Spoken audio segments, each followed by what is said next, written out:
सुभान अल्लाह, सुभान अल्लाह।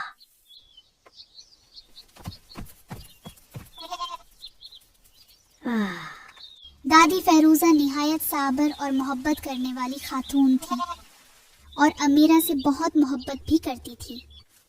माशाअल्लाह। दादी रोजाना अपनी प्यारी बकरी नाजू के साथ गांव की नदी के किनारे जाया करती। वहां से वो चकनी और नर्म मिट्टी निकालती। इस काम में नाजू भी दादी की मदद करती। दादी काफी मिट्टी निकल आई है। मिट्टी चिकनी भी है और नम भी। मैं थक चुकी हूँ। अब हमें घर चलना चाहिए। वैसे भी शाम होने वाली है। हाँ बेटी नाजू, बस थोड़ी सी मिट्टी और निकाल लें, फिर चलते हैं। दादी तुम निकालो, मैं तो बहुत मिट्टी निकाल चुकी हूँ। अब मैं घर जा रही हूँ। आना है तो आओ, वरना मरो यहीं पर। अच्छा बेटी नाजू, चलती हूँ। गुस्सा क्यों होती है? फिर ये दोनों मिट्टी लेकर घर की तरफ रवाना हो गई। अमीरा इस मिट्टी से निहायत खूबसूरत बर्तन बनाती थी। अरे वाह। और फिर उन बर्तनों को खूबसूरत नीले पत्थरों से सजाती थी, जिसकी वजह से ये बर्तन बहुत ही मुनफरिद और नायाब नजर आते थे। एक बर्तन बड़ी मेहनत के बाद तैयार होता। मगर जब दादी उन्हें बाजार बेचने जाती तो चालाक और लालची दुकानदार बहुत कम कीमत लगाते। आ गई तो बेकारन बूढ़िया अपने घटिया बर्तन लेकर। जी साहब। क्या जी साहब? ये तो मैं ही हूँ जो तेरे बेकार बर्तन खरीद लेता हूँ, वरना तो ये मेरे किसी काम के नहीं। आपकी बड़ी मेहरबानी साहब। चल अब दफा हो जा यहाँ से। इस घटिया बर्तन के पैसे कल दूंगा। साहब अगर थोड़े पैसे अभी मिल जाते तो बड़ी मेहरबानी होती। घर में राशन भी खत्म हो गया है। तो मैंने क्या तेरे राशन का ठेका लिया हुआ है?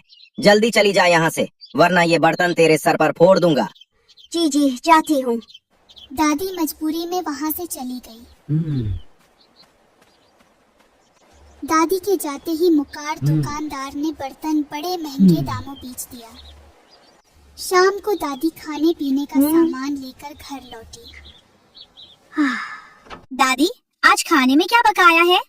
आज मैंने अपनी प्यारी अमीरा के लिए मजेदार पालक गोश्त बनाया है। अरे वाह दादी, ये तो मुझे बहुत पसंद है। मगर दादी गोश्त के लिए पैसे कहाँ से आए? बेटी आज गांव के हकीम साहब के पास दवा लेने गई थी तो उनसे कुछ पैसे उधार ले लिए थे। उन्हीं पैसों से गोश्त ले आई हूँ। दादी हम कब तक इसे मांग तांग कर गुजारा करेंगे? इतनी मेहनत से बर्तन बनाती हूँ मगर फिर भी अच्छे पैसे नहीं मिलते। बेटी अल्लाह की रहमत से कभी ना उम्मीद नहीं होते। बस तुम मेहनत से अपना काम करती रहो और फिक्र बिल्कुल ना करो। हमारे भी अच्छे दिन जरूर आएंगे इंशाअल्लाह। इंशाअल्लाह। दादी अब खाना ले भी आओ या यहाँ खरी बातें ही बनाती रहोगी? हाँ हाँ अभी लाती हूँ। ये हुई ना बात। माशाअल्लाह। दादी फेरूजा ने मजेदार पालक गोश्त गरम किया, साथ गरम गरम रोटी बनाई। अल्हम्दुलिल्लाह। अल्हम्दुलिल्लाह। फिर ये सब खाना खाने बैठ गए। अरे हट। तभी अचानक दरवाजे पर जोर से दस्तक हुई। ये खाने के वक्त कौन आ गया? कौन कौन है दरवाजे पर? बेटी अमीरा, मैं हूँ, मोहल्ले का बूढ़ा हकीम। अरे दादी ये तो बूढ़े हकीम साहब हैं। दादी तुम पैसे उधार लेकर आई थी या चुरा कर लाई थी जो ये बूढ़ा हकीम घर तक आ गया? अरे नाजू कैसी बातें कर रही है? पैसे तो मैंने उधार ही लिए थे। न जाने ये इस वक्त यहाँ क्या लेने आए हैं। फेरोजा बेगम। जी जी हकीम साहब अंदर आ जाइए। अस्सलाम वालेकुम फेरोजा बेगम। वालेकुम अस्सलाम हकीम साहब। आप इस वक्त? बस क्या बताऊं फेरोजा बेगम, अचानक मेरे घर मेहमान आ गए हैं और घर में कुछ खाने को भी नहीं है। और जो पैसे मेरे पास थे वो सुबह मैंने तुम्हें दे दिए थे, बस इसीलिए यहाँ आ गया हूँ। जी जी हकीम साहब मुझे याद है, मैं जल्दी आपके पैसे वापस कर दूंगी।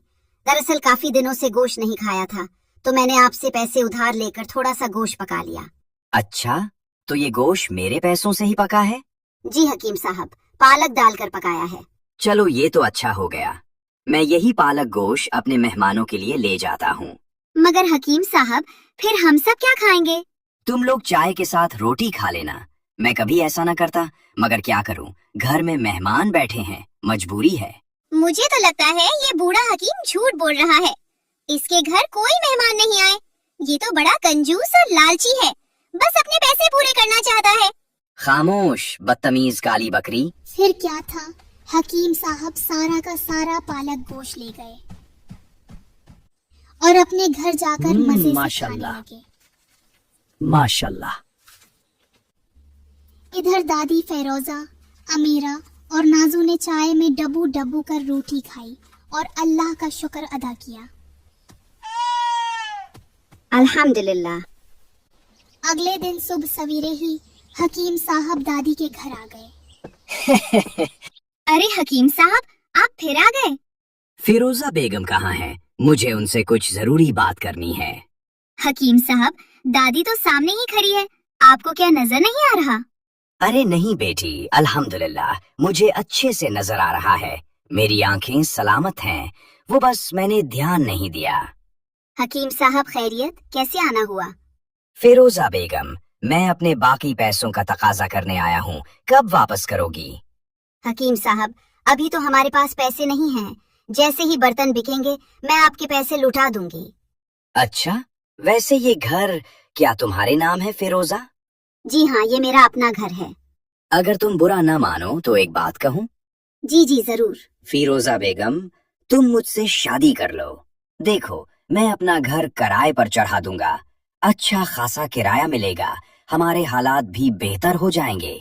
मैं शादी के बाद तुम्हारे इसी घर में आकर रहूंगा, तुम्हें एक प्यार करने वाला शौहर मिल जाएगा और मैं तुम्हारा और तुम्हारी पोती अमीरा का खर्च भी उठाऊंगा। मुझे तो ये बात कुछ ठीक नहीं लग रही दादी, ये आदमी भरोसे के काबिल नहीं। मगर हकीम साहब, आपकी उम्र तो मुझसे बहुत ज्यादा है। अरे फिरोजा बेगम, अब इतनी भी ज्यादा नहीं, बस 2-1 साल ही बड़ा होऊंगा तुमसे।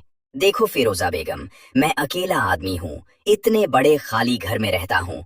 अगर अपना घर किराए पर दे दूं तो अच्छे खासे पैसे आएंगे। शादी के बाद वो पैसे हम दोनों के काम आएंगे और तुमने जो मुझसे वक्फे से कर्ज लिया है वो भी मैं माफ कर दूंगा। तुम्हें फिर किसी फिक्र की जरूरत नहीं रहेगी। ठीक है हकीम साहब, मुझे आपका सहारा मिल जाएगा और आपको एक बाकिरदार खूबसूरत दुल्हन मिल जाएगी। और फिर क्या चाहिए? फिर क्या था, बूढ़े हकीम और दादी फेरोजा की शादी हो गई। दादी फेरोजा इस शादी से बहुत खुश थीं। माशाल्लाह। हकीम साहब भी दादी की मोहब्बत और खूबसूरती देखकर शुक्र अदा कर रहे थे। अमीरा और नाजू भी अब मजेदार खाने खाती थी। एक दिन जब दादी हकीम साहब के लिए मजेदार पुलाव पका रही थी तो हकीम साहब दिल ही दिल में सोच रहे थे, अगर इस बुढ़िया का घर मुझे मिल जाए तो मेरी बाकी की जिंदगी सुकून से गुजर जाएगी। अमीरा को तो मैं वैसे भी घर से निकाल दूंगा और पुलाव तो मैं इस बकरी नाजू का पकाऊंगा। अपने मकसद में कामयाबी के लिए अब मुझे जल्द ही कुछ करना होगा और इस बुढ़िया को ठिकाने लगाना होगा। अरे फिरोजा बेगम, क्या पका रही हो? मजेदार पुलाव बना रही हूँ आपके लिए। बेगम, क्यों इतनी तकलीफ करती हो खाने पकाने में? मुझे अच्छा नहीं लगता कि मैं अपनी नई दुल्हन से काम करवाऊं। कोई बात नहीं हकीम साहब, मुझे आपका काम करके अच्छा लगता है। अच्छा, ये सब काम छोड़ो, हम आज ही गांव की नदी पर सैर को जाएंगे। नदी की सैर?